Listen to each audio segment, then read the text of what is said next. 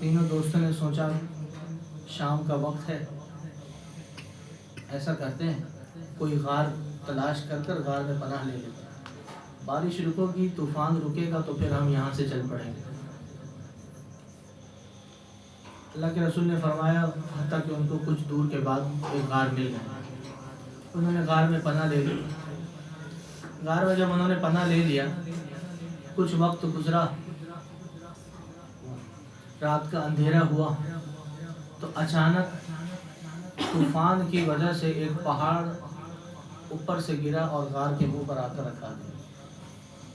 وہ غار کا منہ ہی بند ہو گیا۔ اب تینوں دوست پریشان کہ آخر کیا کیا جائے، اب تو نہ سانس لینے، پہلے تو چھوٹا سا تو غار تھا، اس میں ہی پناہ لے رکھا تھا جان بچانے کے لیے، یہ تو اور جان کو ہی پڑا۔ اب تو نہ سانس، نہ روشنی ہے، نہ بارش نظر آ رہا ہے، نہ کوئی روشنی نظر آ رہی ہے، اب تو زندگی ہی ختم ہوتی نظر آ رہی ہے، کیونکہ اب تو سانس لینے کا بھی جگہ نہیں بچا۔ جو غار کے ایک داہنہ تھا کھلا ہوا جس سے ہم روشنی اور سانس لے رہے تھے، اس سے بھی محروم ہو گئے۔ بڑے پریشان تینوں کے تینوں، اب سوچنے لگے کہ کوئی ایسا، اب تو کوئی زندگی کا کوئی حصہ اب نظر آ نہیں رہا، کوئی کنارہ اب نظر آ نہیں رہا، کیونکہ ہم یہاں غار سے آواز بھی لگائیں گے تو کسی کو، غار ایسی چیز ہوتی ہے کہ اس سے کوئی بندہ چیخے چلائے بھی تو آواز نہیں باہر نکلتی، خاص طور پر اگر اس کا منہ بند ہو گیا۔ غار نام ہی اسی چیز کا ہے، وہ ایک سرا اس کا اوپر سے کھلا ہوتا ہے۔ تو تینوں دوستوں نے کہا، اللہ کے رسول فرماتے ہیں کہ انہوں نے ارادہ کیا کہ ہم ایسا کرتے ہیں، اللہ تبارک و تعالیٰ کی بارگاہ میں ایک ایک کر کے التجا کرتے ہیں اور دعا کرتے ہیں شاید ہم اس مصیبت سے نکل جائیں۔ طے ہو گیا، ایک دوست آگے بڑھا، جائے نماز لگایا، ہاتھ اٹھایا رب کی بارگاہ میں، کہنے لگا اے رب ذوالجلال، اب زندگی کا کوئی آسرا تو بچا نہیں ہے، مجھے تیری ذات پر امید ہے، مجھے یقین ہے کہ تو ہماری مدد فرمائے گا۔ انہوں نے آپس میں مشورہ کیا کہ ہم اپنے اپنے نیک اعمال اللہ کی بارگاہ میں پیش کرتے ہیں اور اس کے ذریعے مدد طلب کرتے ہیں، ہمیں شاید مدد مل جائے۔ پہلا کھڑا ہوا، کہنے لگا اے رب کریم، میرے گھر کچھ مزدور کام کرنے کے لیے آئے تھے، میں نے سارے مزدوروں کو مزدوری دے دی، ایک مزدور ایسا تھا کہ جس نے مزدوری کی اور اپنی اجرت لیے بغیر وہ روانہ ہو گیا۔ ایک طویل عرصے کے بعد وہ مزدور پھر میرے پاس لوٹ آیا، جبکہ اس کا جو اجرت سے آیا ہوا سامان، جو پروفٹ تھا، وہ میں نے استعمال کر لیا اور اس سے مجھے بڑا نفع حاصل ہوا۔ جانوریں بھی میں نے خریدی، انواع و اقسام کے کھانے پینے بھی خریدے، فصلیں بھی بنائی، اس سے مجھے بڑا فائدہ ہوا، میرے بہت سارے جانور بھی ہو گئے اور میرے بہت سارے فصلیں بھی ہو گئی۔ لیکن اے رب ذوالجلال، جب وہ مزدور لوٹ آیا تو میں نے سارا کا سارا مال، اس کی اجرت سمیت، اس کی اجرت سے حاصل کیا ہوا سارا کچھ میں نے سب فقط تیری رضا کے لیے اس کے حوالے کر دیا۔ اے رب ذوالجلال، اگر تجھے میری یہ ادا پسند آئی ہے، اب اس وقت تو کوئی دیکھ نہیں رہا تھا نا، ریاکاری سے تو بالکل پاک، ریاکاری تو تھی نہیں، جو کچھ تھا خلوص تھا۔ انسان تو انتظار ہی کرتا ہے نا، جب آخری وقت آئے گا تبھی خلوص آئے گا، اس سے پہلے تو ریاکاری میں ہی بسر ہو رہا ہوتا ہے، ہمارا تو حال ہی ہے۔